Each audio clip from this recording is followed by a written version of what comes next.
Hello, नमस्कार दोस्तों। स्वागत करता हूं आपके अपने यूट्यूब चैनल श्री क्लासेस में। इस क्लास में हम राजस्थान चतुर्श्रेणी कर्मचारी भर्ती के लिए राजस्थान जीके का मॉडल पेपर डिस्कस कर रहे हैं, जो कि आज 6 नंबर का है। इससे पहले हमने 5 मॉडल पेपर डिस्कस कर लिए हैं। जिन भी साथियों ने अभी तक वो क्लासेस नहीं देखी है वो अवश्य क्लासेस देख लें। इन क्लासेस में हम एक्स्ट्रा फैक्ट के साथ क्वेश्चंस को सॉल्व कर रहे हैं।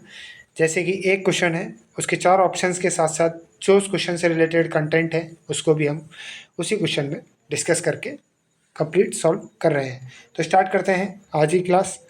आज की क्लास का पहला क्वेश्चन है, निम्नलिखित में से राजस्थान का राज्य वृक्ष कौन सा है? तो राजस्थान का राज्य वृक्ष है खेजड़ी। कौन सा है राजस्थान का राज्य वृक्ष?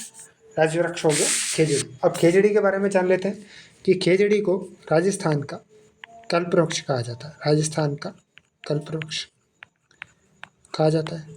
ठीक है भाई, पहला पॉइंट ये हो गया खेजड़ी के बारे में। दूसरा पॉइंट है, इसको थार का कल्पवृक्ष भी कहते हैं। ठीक है, थार का कल्पवृक्ष भी कहते हैं। इसको समी वृक्ष भी कहा जाता है। क्या कहा जाता है? समी वृक्ष भी कहा जाता है। ठीक है, इसको राजस्थान का गौरव भी कहा जाता है। राजस्थान का गौरव, एक राजस्थान का गौरव कहा जाता है चित्तौड़गढ़ दुर्ग को। ठीक है, ये भी ध्यान रखिएगा। राजस्थान का गौरव चित्तौड़गढ़ दुर्ग को भी कहा जाता है, दुर्गों में। और वैसे खेजड़ी वृक्ष को भी कहा जाता है। इसके बारे में जान ले कि इसका खेजड़ी वृक्ष को जो है राज्य वृक्ष का दर्जा कब मिला था? ये मिला था 1983 में। ठीक है, एक और बात जान ले कि इसकी पूजा कब होती है। इसकी पूजा होती है दशहरे के दिन। दशहरे वाले दिन इसकी पूजा की जाती है।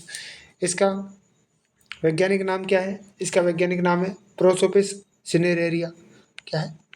Prosopis cineraria. ठीक है, सिनेरेरिया। ठीक है, तो हमने खेजड़ी से रिलेटेड जितने भी फैक्ट है वो हमने इस क्लास में या इस क्वेश्चन में जान लिए। ठीक है, बड़े अगले प्रश्न की ओर। अगला प्रश्न है, वर्ष 2011 की जनगणना के अनुसार राज्य की कुल जनसंख्या में अनुसूचित जाति का प्रतिशत कितना है? तो अनुसूचित जाति का प्रतिशत है 17.83%। ठीक, अनुसूचित जाति का कितना है? 17.83% है। तो अब इसके बारे में दो बातें जान लेते हैं कि सर्वाधिक अनुसूचित जाति कहाँ पे? तो ये मिलेगी आपको गंगानगर में। ठीक है, और सबसे कम पूछ ली जाए तो कम मिलेगी आपको डूंगरपुर में। ठीक है, ये इसके दो एक्स्ट्रा फैक्ट है। और बाकी जनगणना से रिलेटेड जितने क्वेश्चंस आते जाएंगे हम एक एक पॉइंट के साथ में एक्स्ट्रा फैक्ट के साथ क्वेश्चंस को डिस्कस करते जाएंगे। ठीक है, तो अनुसूचित जाति कितनी है? 17.83% है। सर्वाधिक कितनी कहाँ पे है? गंगानगर में है। और सबसे कम कहाँ पे? डूंगरपुर में है। ये क्वेश्चन कंप्लीट हो गया। बड़े अगले प्रश्न क्या? अगला प्रश्न है, चंबल नदी पर स्थित निम्नलिखित बांधों में से कौन सा बांध राजस्थान में नहीं है? तो राजस्थान में नहीं है गांधी सागर बांध। गांधी सागर बांध कहाँ पे? यह है मंदसौर एमपी के अंदर। कहाँ पे? मंदसौर एमपी के अंदर है गांधी सागर बांध। राणा प्रताप सागर बांध कहाँ पे? तो राणा प्रताप सागर बांध है अपने रावतभाटा चित्तौड़ के अंदर। कहाँ है? रावतभाटा चित्तौड़ में। ठीक है, जवाहर सागर बांध है आपके कोटा के अंदर। ठीक, और कोटा बैराज कहाँ पे? कोटा में है ये। तो ये चारों पॉइंट होगा। ये तीनों जो बांध है ये तो है अपने राजस्थान के अंदर, और गांधी सागर बांध है जो राजस्थान से बाहर है। चंबल नदी पे 4 ही बांध बने हुए हैं जो इतने चंबल नदी के बाद इस क्वेश्चन में क्या होता है? कंप्लीट हो जाता है। ठीक है, बड़े अगले प्रश्न की ओर। अगला प्रश्न है, राजस्थान में टिड्डियों का प्रवेश किस जिले से होता है? तो राजस्थान में टिड्डियों का भी कुछ साल पहले लगभग 2020-21 के अंदर टिड्डियों का आक्रमण हुआ था। तो वो कहाँ हुआ था? जैसलमेर से हुआ था। यानी कि पाकिस्तान साइड से क्या होता है? टिड्डी दल आते हैं। तो कहाँ से प्रवेश होता है राजस्थान के अंदर? जैसलमेर से प्रवेश होता है। ये फिक्स क्वेश्चन है कि आसपास के टॉपिक हैं, ऑप्शन हैं जो डिस्कस करने लायक है नहीं, क्योंकि फिक्स क्वेश्चन है। कहाँ से आते हैं? जैसलमेर से आते हैं। राजस्थान के कितने भूभाग पर रेतीली और बलुई दोमट मिट्टी का प्रसार है? तो रेतीली मिट्टी, तो राजस्थान के जो मरुस्थल है इसमें रेतीली मिट्टी पाई जाती है। और मरुस्थल जो है लगभग राजस्थान की क्षेत्रफल के 61.11% भाग पर क्या है, मरुस्थल है, जो कि राजस्थान की क्षेत्रफल का लगभग 2/3 भाग है। तो 2/3 भाग पर क्या हो जाएगा, मरुस्थल हो जाएगा। इस 61.11% क्षेत्र के अंदर राजस्थान की लगभग 40% जनसंख्या क्या करती है, निवास करती है। ठीक है, और देखिए तो राजस्थान का क्षेत्रफल के हिसाब से और जनसंख्या के हिसाब से सबसे बड़ा भौतिक भाग है ये। ठीक है, समझ में आ गया। इसके अंदर लगभग राजस्थान के 16 जिले आते हैं। ठीक है, कितने जिले आते हैं, 16 जिले आते हैं। ठीक है, समझ में आ गया होगा। ये जो मरुस्थल है अपना राजस्थान का थार का मरुस्थल, ये विश्व में सर्वाधिक जैव विविधता वाला और सर्वाधिक जनसंख्या घनत्व वाला मरुस्थल है। ठीक है, तो विश्व के अंदर सबसे ज़्यादा जनसंख्या घनत्व थार के मरुस्थल का है। तो थार के मरुस्थल के बारे में अपना जो मेन पॉइंट है वो यहाँ पे कंप्लीट हो जाते हैं। बड़े अगले प्रश्न की ओर। अगला प्रश्न है, कौन सी नदी राजस्थान के आंतरिक अपवाह तंत्र से संबंधित नहीं है। तो कौन सी नदी है जो राजस्थान के आंतरिक अपवाह तंत्र में नहीं आती है। तो देखिए कांतली, काकनी और मेढा, ये तीनों नदी, मेढा नहीं है ये मेंथा होगा क्योंकि मेंथा नदी। ठीक है, ये तीनों नदी राजस्थान के आंतरिक भाग का हिस्सा है, लेकिन डाई नदी बनास की सहायक नदियों के अंतर्गत आती है, इसलिए ये कहाँ है, बाह्य नदी है, यानी कि ये बंगाल की खाड़ी की साइड जाने वाली नदी है। बंगाल की खाड़ी अपवाह तंत्र का हिस्सा है डाई। ठीक है, समझ में आ गया। ये त्रिवेणी संगम भी बनाती है बनास के साथ में डाई नदी, तो बंगाल की खाड़ी की साइड में जाने वाली नदी है। और मेंथा, कांतली और काकनी, ये तीनों नदियाँ आपने क्या है, आंतरिक अपवाह तंत्र की नदियाँ हैं। ठीक है, समझ में आ गई। कांतली नदी के पास में एक देख लेते हैं, गणेश्वर सभ्यता। गणेश्वर सभ्यता कहाँ पे है, ये है अपना सीकर के अंदर। तो कांतली नदी के पास में गणेश्वर सभ्यता पाई जाती है। ये एक्स्ट्रा फैक्ट के अंदर क्वेश्चन हो गया। ठीक है, बढ़े अगले प्रश्न की ओर। जयपुर के किस क्षेत्र में तेंदुआ सफारी पार्क स्थित है। जयपुर के झालाना में तेंदुआ सफारी पार्क स्थित है। कहाँ पे, झालाना के अंदर। जयपुर में 3 तेंदुआ सफारी स्थित है। एक तो झालाना प्रोजेक्ट है, ठीक है, दूसरा है आमागढ़, ठीक है, दूसरा क्या है, आमागढ़ है, और तीसरा हो गया माइलाबाग प्रोजेक्ट, जो कहाँ पे, ये प्रस्तावित है अभी। ठीक है, माइलाबाग प्रोजेक्ट। ठीक है, तो जयपुर के अंदर 3 तेंदुआ सफारी प्रोजेक्ट हैं, जो कि वर्तमान में 2 तो चल रहे हैं और तीसरा अभी प्रस्तावित है। ठीक है,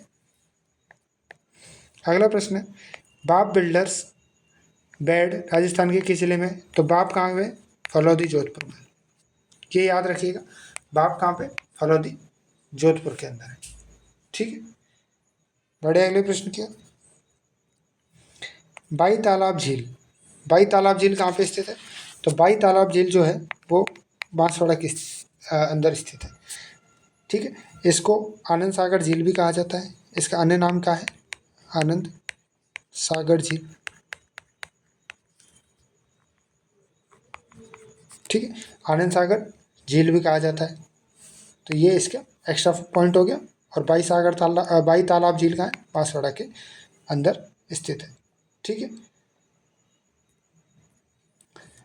जिप्स फेरस मृदा कहाँ पाई जाती है। तो जिप्स फेरस मृदा जो है वो राजस्थान के बीकानेर ज़िले में पाई जाती है। तो जिप्स फेरस मृदा कहाँ पाई जाती है, राजस्थान के बीकानेर ज़िले में पाई जाती है। ठीक है, भरतपुर की जो मृदा है वो नवीन जलोढ़ मृदा है। क्या है, नवीन जलोढ़ मृदा। ठीक है, ये एक इसका एक्स्ट्रा फैक्ट हो गया। ठीक है, बड़े अगले प्रश्न की।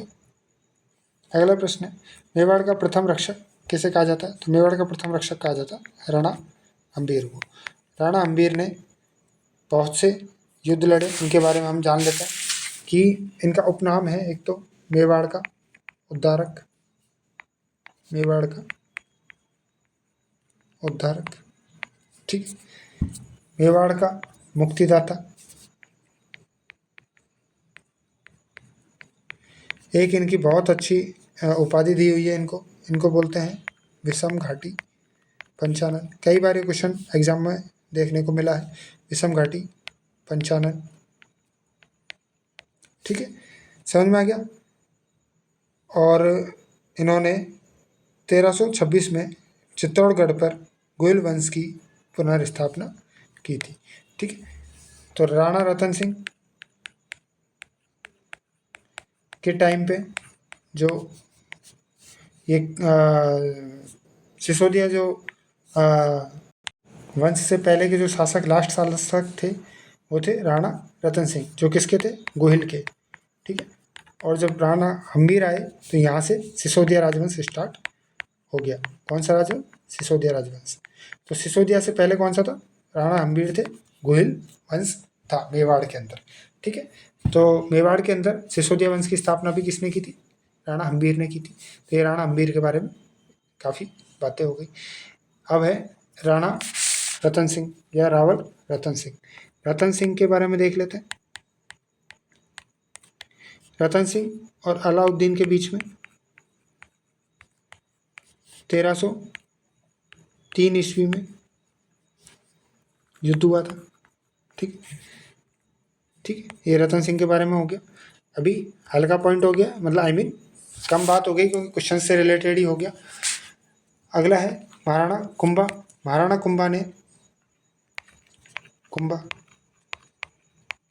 कुंभा ने 84 दुर्ग बने थे, जिनमें से 32 दुर्गों का निर्माण किसने करवाया, महाराणा कुंभा ने करवाया। ठीक है, महाराणा कुंभा ने कितने दुर्गों का निर्माण करवाया, 32 दुर्गों का निर्माण करवाया। सेकंड, महाराणा कुंभा ने अचलगढ़ का दुर्ग का निर्माण भी करवाया। कहाँ पे है अचलगढ़ का दुर्ग, सिरोही में। ये क्वेश्चन क्या है, अभी दो दिन पहले या हमारी एक क्लास थी उसके अंदर भी पूछा गया था कि अचलगढ़ का दुर्ग का निर्माण किसने करवाया था, तो महाराणा कुंभा ने करवाया था। महाराणा कुंभा के बारे में बहुत सारी उपनाम है, इनको बहुत सारी उपाधियाँ दी गई है। जब भी इनका क्वेश्चन आएगा कोई, तो हम उन उपाधियों को और उनके बारे में और डिस्कस करेंगे। ये हमने बेसिक इसका पॉइंट बता दिया। ठीक है, बढ़े अगले प्रश्न की ओर। कालीबंगा सभ्यता को सर्वप्रथम प्रकाश में लाने का श्रेय किसे दिया जाता है, तो सर्वप्रथम प्रकाश में लाने का श्रेय जाता है अमलानंद घोष को। अब इसके बारे में जान लेते हैं कालीबंगा सभ्यता क्या है। तो कालीबंगा सभ्यता जो है ये हनुमानगढ़ जिले में पाई गई, यानी कि हनुमानगढ़ जिले में मिली। यहाँ पे काले रंग की चूड़ियाँ मिली। ठीक है, अग्नि वेदिका मिली। ठीक है, खेती के प्रमाण मिले।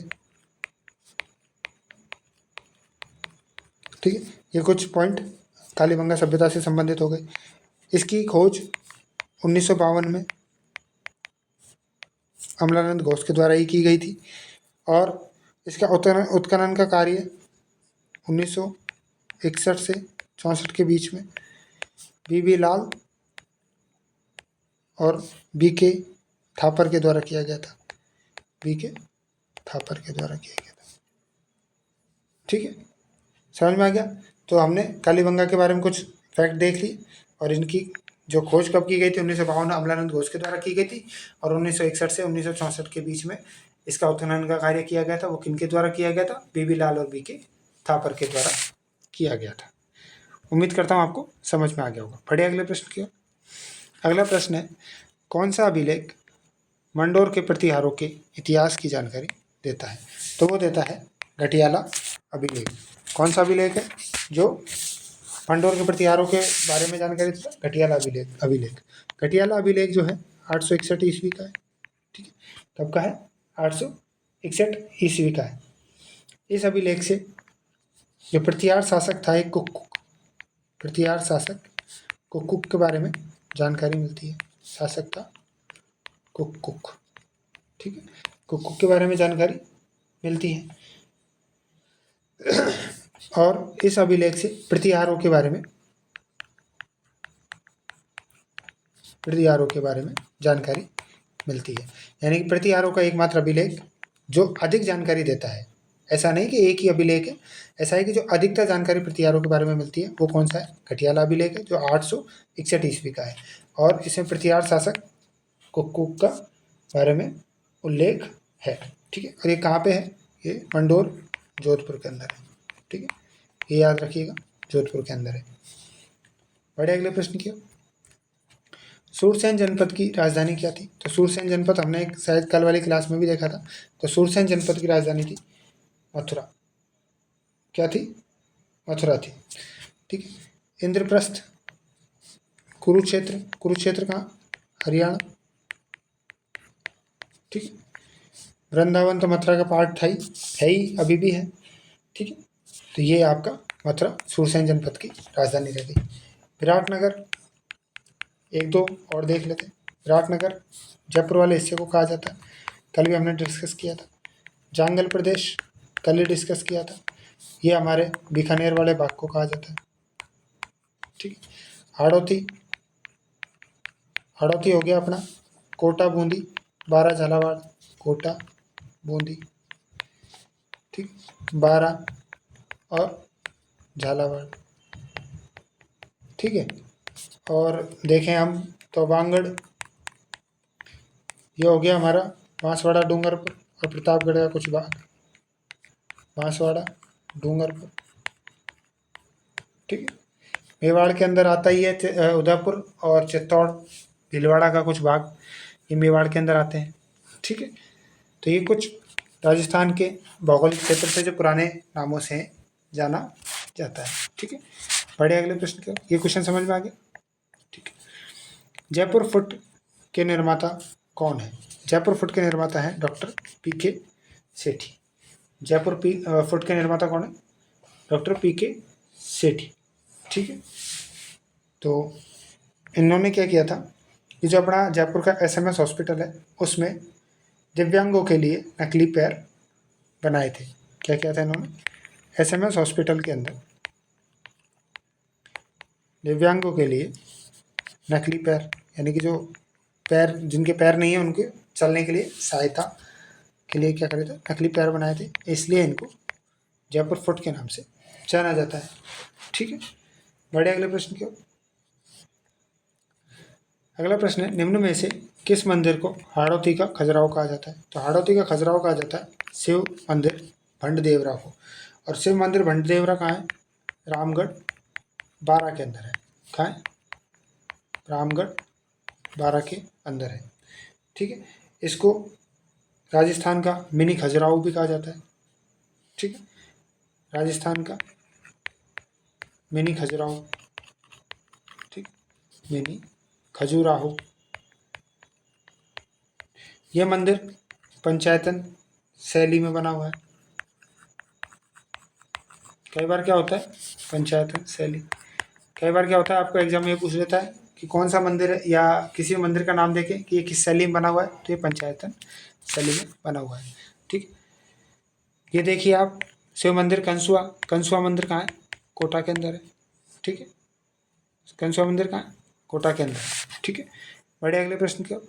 मैनाल भीलवाड़ा के अंदर आता है वैसे, भीलवाड़ा और ये जो जहाजपुर वाला एरिया है, अब तो ये नया जिला बन गया, शायद शाहपुरा के अंदर आता है मैनाल। ठीक है, बड़े अगले प्रश्न की ओर। ये है, जैतम लौत राठौड़ किस लोक देवता के नाम से जाना जाता है? तो जैतम लौत राठौड़ को आलम जी के नाम से जाना जाता है। किसके नाम से जाना जाता है? आलम जी लोक देवता के नाम से जाना जाता है। कल्ला जी चार हाथों का देवता। ठीक है, कल्ला जी कौन है? चार हाथों के देवता हो गए। हड़बू जी और पाबू जी, पाबू जी को बोलते हैं लक्ष्मण का अवतार। ये क्वेश्चन अभी पटवारी के एग्जाम में आया था, लक्ष्मण का अवतार किस लोक देवता को कहा जाता है? तो पाबू जी और हड़बू जी। तो हड़बू जी के बारे में बताऊं तो इनकी गाड़ी की पूजा की जाती है। इनकी एक गाड़ी है, गाड़ी की पूजा की जाती है, की जाती है। ठीक है, और लोक देवता से रिलेटेड मैं आपको एक फैक्ट बता दूं कि अपनी एक चैनल पर लोक देवता, लोक देवियाँ और जो इम्पोर्टेंट जो टॉपिक्स हैं आपके लोक कला संस्कृति के, उनकी क्लासेस ली गई है, ले रखी हैं।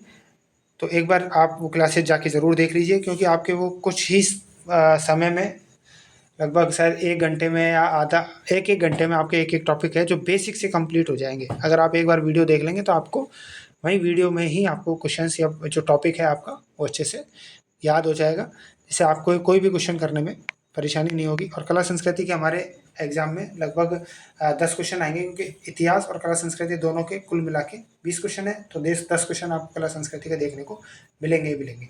और जो पटवारी का एग्जाम हुआ है ना अभी, उसमें भी अपने कला संस्कृति के जो क्वेश्चन जो टॉपिक पढ़ाए उनमें से काफ़ी क्वेश्चन है जो देखने को मिले थे, हूबहू क्वेश्चन देखने को आए थे। अब अपने ये लक्ष्मण का अवतार बाबूजी वाला है, वो उसमें स्टार मार्क करके और पढ़ाया हुआ है। तो अब ये देखो, जब हमने पढ़ाया था तब थोड़ा ना पेपर लगा था, पेपर तो बाद में लगा है, लेकिन ये क्वेश्चन ऐसे कैसे पटवारी के एग्जाम में आ ही गया। ठीक है, तो आप एक बार वो क्लासेज जरूर से देख लीजिएगा। बढ़े अगले प्रश्न के। अगला प्रश्न है, किस शासक के शासनकाल में कोटा में दशहरा मेला लगना शुरू हुआ था? तो ये हुआ था उम्मेद सिंह के टाइम में। तो उम्मेद सिंह के टाइम में क्या हुआ था, कोटा का दशहरा मेला लगना शुरू हो गया था। ठीक है, बढ़े अगले प्रश्न की ओर।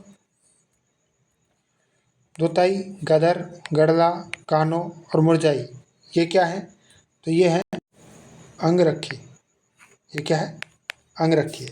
अंगरखी क्या होता है? शरीर के ऊपरी भाग में पहने जाने वाला जो पुरुषों का जो वस्त्र होता है उसको बोलते हैं अंगरखी। इसको बुकतरी भी कहा जाता है। क्या कहा जाता है? बुकतरी भी कहा जाता है या बघतरी भी कहा जाता है। ठीक है, तो बुकतरी क्या है? पुरुषों द्वारा ऊपर पहना जाने वाला वस्त्र है। ठीक, ये क्वेश्चन ये एग्जाम में पहले आया हुआ क्वेश्चन है। ठीक, तो एक बार इसको अच्छे से देख लीजिएगा। बढ़े अगले प्रश्न की ओर। अगला प्रश्न है, मौलिक कर्तव्य का उल्लेख निम्न में से कौन से भाग में है? तो मौलिक कर्तव्य संविधान के भाग 4 क्या के अंदर है? अभी वर्तमान में 11 मौलिक कर्तव्य है। जब संविधान, एक क्वेश्चन ये बहुत ज़्यादा बनता है, इंपॉर्टेंट है कि जब संविधान निर्माण हुआ था, जब संविधान बना था, तब मौलिक कर्तव्यों की संख्या कितनी थी? तो तब संविधान मौलिक कर्तव्यों की संख्या थी 0। जब संविधान बना था तब मौलिक कर्तव्य 1 भी नहीं था। मौलिक कर्तव्य 42वें संविधान संशोधन 1976 के द्वारा जोड़े गए, जो पहले 10 जोड़े गए थे। इसकी सिफारिश सरदार स्वर्ण सिंह समिति के द्वारा की गई थी। स्वर्ण सिंह समिति, ये क्वेश्चन जो स्वर्ण सिंह समिति वाला है, ये क्वेश्चन बहुत सारे एग्जाम्स में देखने को मिला। ये आरएएस के एग्जाम में भी, शायद 2021 वाले आरएएस के एग्जाम में भी आया था कि सरदार स्वर्ण सिंह समिति किस समिति की सिफारिश पर मौलिक कर्तव्य संविधान में जोड़े गए थे। ऑप्शंस थे जिनमें सरदार स्वर्ण सिंह समिति आपका राइट आंसर था। ठीक है, तो 10 थे। अभी मैंने बताया 11 हैं, तो जो 42वें संविधान संशोधन इससे तो 10 जोड़े गए। 11वां जो मौलिक कर्तव्य था वो 86वें संविधान संशोधन द्वारा 2002 में जोड़ा गया, जो कि क्या है, 6 से 14 वर्ष तक के बालक बालिकाओं को अनिवार्य शिक्षा। ठीक है, तो ये तो हो गया हमारा भाग 4(1) के बारे में। अनुच्छेद देखा जाए तो अनुच्छेद हो गया 51 क्या, यानी कि 51(a). ठीक है, अब भाग 4, भाग 5 और भाग 3 क्या कहते हैं? तो भाग 4 कहते हैं नीति निर्देशक तत्व। नीति निर्देशक तत्व। ठीक है, ये नीति निर्देशक तत्व कहाँ से लिए गए हैं? आयरलैंड के संविधान से लिए गए। ये क्वेश्चन भी बहुत ज़्यादा आपको देखने को मिला होगा। आपने अगर प्रैक्टिस कर रखी है तो ये क्वेश्चन बहुत एग्जाम्स में आया था। आयरलैंड के संविधान से लिया गया। भाग 3 क्या कह रहा है? भाग 3 है मौलिक अधिकार। ठीक है, क्या है? मौलिक अधिकार। ये अपने अमेरिका के संविधान से लिए गए। कहाँ से लिया गया? अमेरिका के संविधान से लिए गए। और भाग 5 है संघ। ठीक है, तो संघ तो भाग 5 है। और एक पॉइंट आता है संघवाद। संघवाद ये कहाँ से लिया गया? ये लिया गया कनाडा के संविधान से। ठीक, कनाडा के संविधान से। तो हमने ये भाग देखे और उनके बारे में एक्स्ट्रा फैक्ट देखे कि कौन से देश के संविधान से ये लिए गए हैं। ठीक है, समझ में आ गया होगा। इसका आंसर हो गया भाग 4(a). पढ़े अगले प्रश्न की ओर। भारतीय संविधान में समवर्ती सूची की अवधारणा कहाँ से ली गई है? तो भारतीय संविधान में समवर्ती सूची की अवधारणा ली गई है ऑस्ट्रेलिया के संविधान से। कहाँ से ली गई है? ऑस्ट्रेलिया के संविधान से। कनाडा हमने अभी जान लिया, अमेरिका हमने जान लिया, और ब्रिटेन से क्या लिया गया? ब्रिटेन से लिए गई है एक नागरिकता। क्या लिया गया? एकल नागरिकता। ठीक है, और नागरिकता भाग 2 के अंदर है और अनुच्छेद 5 से 11 के बीच में। ठीक, तो समझ में आ गया होगा आपको। समवर्ती सूची कहाँ से ली गई है? ये ली गई है ऑस्ट्रेलिया के संविधान से। बढ़े अगले प्रश्न की ओर। अगला प्रश्न है, भारत में राष्ट्रपति द्वारा उच्चतम न्यायालय के परामर्श संबंधी प्रावधान को कहाँ से ग्रहण किया गया है? तो जो उच्चतम न्यायालय से हम परामर्श लेता है राष्ट्रपति, वो परामर्श कहाँ से लिया गया? वो लिया गया कनाडा के संविधान से लिया गया। ठीक है, कनाडा के संविधान से लिया गया। ऑस्ट्रेलिया, अमेरिका हमने देख लिया। रूस से लिए गए मौलिक कर्तव्य। ठीक, मौलिक कर्तव्य जो हमने अभी थोड़ी देर पहले डिस्कस किए थे, तो मौलिक कर्तव्य कहाँ से लिए गए? रूस के संविधान से लिए गए। ठीक है, बढ़े अगले प्रश्न की ओर। हीमोग्लोबिन किस धातु तत्व से मिलकर बनता है? तो हीमोग्लोबिन बनता है आयरन से। आयरन को हम बोलते हैं Fe। आयरन से बनता है। अगर शरीर में आयरन की कमी हो जाती है तो हीमोग्लोबिन का स्तर गिर जाएगा और हमें एनीमिया रोग हो सकता है। कौन सा हो सकता है? एनीमिया रोग हो सकता है। ठीक है, समझ में आ गया होगा। तो हीमोग्लोबिन में कौन सी धातु मिलती है? आयरन मिलती है। उत्तल लेंस की क्षमता होती है, उत्तल लेंस की क्षमता होती है धनात्मक, और अवतल लेंस की होती है ऋणात्मक। ठीक है, मास्टर ग्रंथि के रूप में किसे जाना जाता है? मास्टर ग्रंथि के रूप में पीयूष ग्रंथि को जाना जाता है। पीनियल ग्रंथि को हम जैविक घड़ी भी कहते हैं। ये हमारी जो पहली क्लास थी इस टेस्ट की, मतलब टेस्ट जो पहला नहीं दूसरा टेस्ट था, जिसके अंदर हमने ग्रंथि से रिलेटेड जितने भी फैक्ट बनते थे हमने डिस्कस किए हैं। तो एक बार वो क्लासेस ज़रूर देख लीजिएगा। निम्न में से कौन सा मिश्र धातु है? तो मिश्र धातु है पीतल। पीतल कौन कौन सी धातुओं से मिलकर बनता है? तो इसके लिए पिताजी याद कर लो। क्या? पिताजी, यानी कि पी से पितल, ता से तांबा और जी से जिंक। तो तांबा और जिंक मिलकर क्या बनाता है? पीतल बनाता है। ठीक है, एक धातु और है कांसा। कांसा मिलकर बनता है भाई साहब पीतल, तांबा और तांबा और टिन। क्या है? तांबा और टिन मिलकर क्या बनाते हैं? कांसा बनाते हैं। और पीतल बनता है तांबा और जिंक से। ठीक है, पारा एकमात्र ऐसी धातु है जो कमरे के तापमान पर लिक्विड अवस्था में पाई जाती है। कल मैंने एक क्वेश्चन करवाया था जिसमें था कि ब्रोमीन एकमात्र ऐसी धातु है, ब्रोमीन क्या है? अधातु है जो कमरे के तापमान पर द्रव अवस्था में पाई जाती है। ठीक है, सोना सबसे तन्य धातु है। तन्य यानी कि सोना को जितना खींच सकते हो आप उतना खींच सकते हो, जितना अधिक खींच सकते हो। ठीक है, तो सोना सबसे अधिक क्या है? तन्य धातु है। तांबा के बारे में हमने अभी डिस्कस कर ही लिया। ठीक, बढ़े अगले प्रश्न पर। हाल ही में चर्चा में रही वरुण सागर झील कहाँ स्थित है? तो वरुण सागर झील राजस्थान में स्थित है। ये चर्चा में क्यों रही थी? तो ये वरुण सागर झील है, इसको ही फौज सागर झील कहा जाता है। इसका ये नया नाम कर दिया है, फौज सागर झील को वरुण सागर झील के नाम से बदल दिया है। तो अब फौज सागर झील का नया नाम क्या हो गया? वरुण सागर झील हो गई। फौज सागर झील कहाँ है? यह है अजमेर के अंदर। यह एक इंजीनियर थे फौज, उन्होंने इसका निर्माण करवाया था। उन्हीं के नाम पर इसका झील का नाम फौज सागर झील कर दिया है और अभी वर्तमान में इसको वरुण सागर झील नाम कर दिया, जो कहाँ है? राजस्थान के अंदर है। बढ़े अगले प्रश्न क्या? अंडमान सागर पर अनुमानित चक्रवात शक्ति का नाम किस देश ने सुझाया? तो चक्रवात आया था अभी अंडमान सागर के अंदर, वो जो कि बंगाल की खाड़ी, और इसका जो चक्रवात का नाम शक्ति चक्रवात रखा वो दिया था श्रीलंका ने। किसने दिया था? श्रीलंका ने चक्रवात शक्ति नाम दिया था। कहाँ आया था? अंडमान सागर में आया था। ठीक है, अगला प्रश्न है, राजस्थान में भवाई नृत्य के लिए किस कलाकार ने अपना नाम गिनीज बुक ऑफ रिकॉर्ड में दर्ज करवाया? तो वो करवाया प्रवीण प्रजापति ने। किसने करवाया? प्रवीण प्रजापति ने करवाया।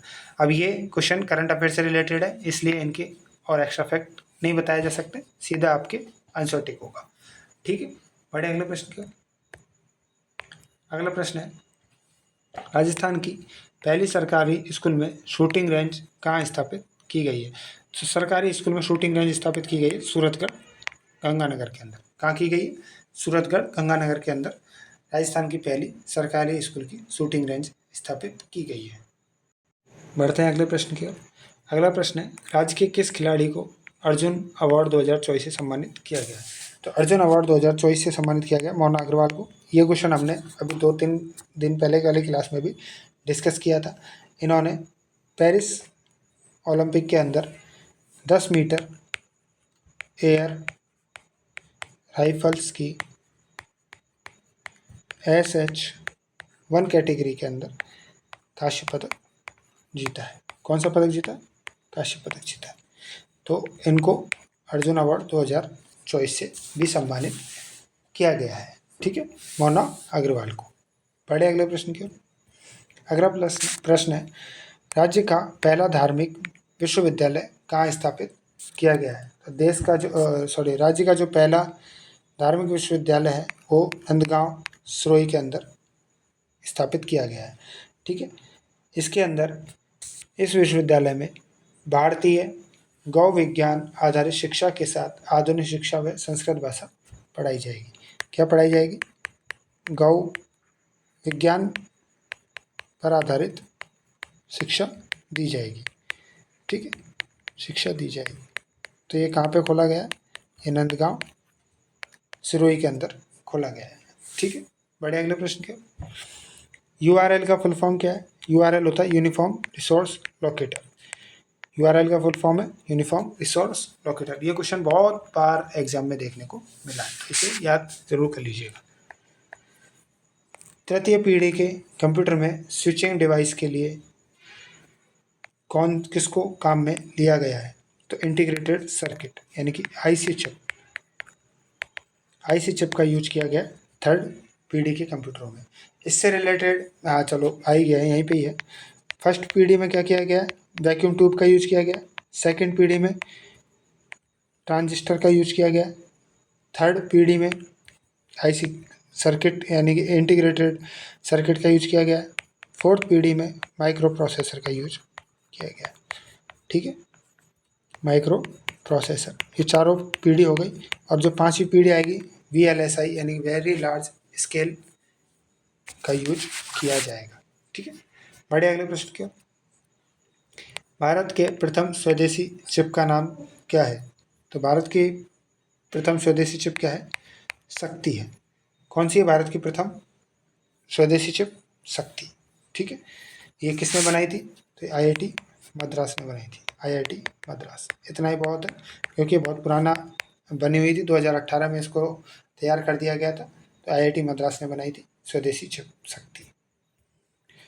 DRAM में D का क्या अर्थ है? तो D होता है, DRAM की फुल फॉर्म होती है डायनामिक, और रैम की तो होती है रैंडम एक्सेस मेमोरी। ठीक है, तो डायनामिक की क्या हो जाएगी? डी की क्या हो जाएगी? डायनामिक हो जाएगी। चलो, डी रैम का क्या होता है? डायनामिक रैंडम एक्सेस मेमोरी होती है। तो डी की हो गया डायनामिक। ठीक है, बढ़े अगले प्रश्न की ओर। राजस्थान की उत्तर से दक्षिण लंबाई और पूर्व से पश्चिम चौड़ाई के बीच अंतर कितना है? तो राजस्थान का देखिए, ऊपर से नीचे और यहाँ से यहाँ। तो ऊपर से नीचे आएंगे तो 826 किलोमीटर का, और इधर से इधर जाएंगे तो 869 किलोमीटर का। इन दोनों के बीच में डिफरेंस कितने का? 43 किलोमीटर का डिफरेंस है। कितने का? 43 किलोमीटर का अंतर है। ठीक है,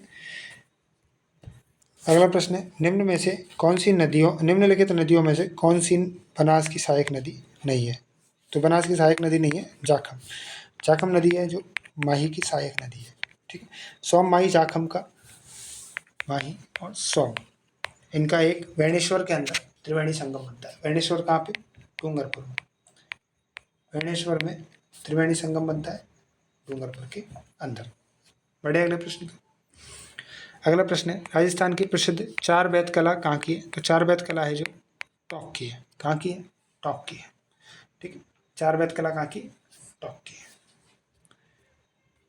अगला प्रश्न है, चरी लोक नृत्य मुख्य रूप से राजस्थान के किस जिले में किया जाता है? तो चरी लोक नृत्य है जो किशनगढ़ के अंदर, किशनगढ़ अजमेर के अंदर किया जाता है। यहाँ के गुर्जर समाज के जो लोग हैं, गुर्जर समाज के लोग चरी नृत्य को करते हैं। तो कई बार क्वेश्चन एग्जाम में ये देखने को मिला है कि जो चरी नृत्य किस जाति के लोगों द्वारा किया जाता है? तो गुर्जर जाति के लोगों के द्वारा किया जाता है चरी नृत्य। कहाँ पे है?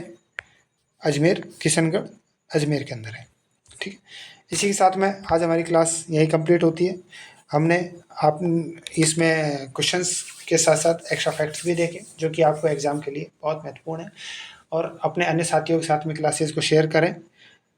और अभी तक जिन्होंने चैनल को सब्सक्राइब नहीं किया वो चैनल को सब्सक्राइब कर लें। ठीक है, और बेल आइकन प्रेस कर दें जिससे जब भी क्लासेज हों उसका नोटिफिकेशन आपको मिल जाए और आप क्लास को अटेंड कर पाए। और एक बात ये ध्यान रखिएगा, जो भी साथी ग्रुप डी इसकी चतुर्थ श्रेणी की तैयारी कर रहा है वो मॉक टेस्ट ज़रूर लगाएं। जितने ज़्यादा आप मॉक टेस्ट देंगे आपको पेपर का आइडिया लगेगा कि पेपर एग्ज़ाम में किस हिसाब से आएगा, आप 2 घंटे में किस अकॉर्डिंग पेपर को सेट कर सकते हैं। तो मॉडल मॉक टेस्ट ज़रूर दीजिए और हम जो ये क्लासेस करवा रहे हैं इनको अवश्य रूप से देखते रहिए और अपने अन्य फ्रेंड्स के साथ में शेयर करते रहिए। तब तक के लिए थैंक्स फॉर वॉचिंग। जय हिंद, जय भारत।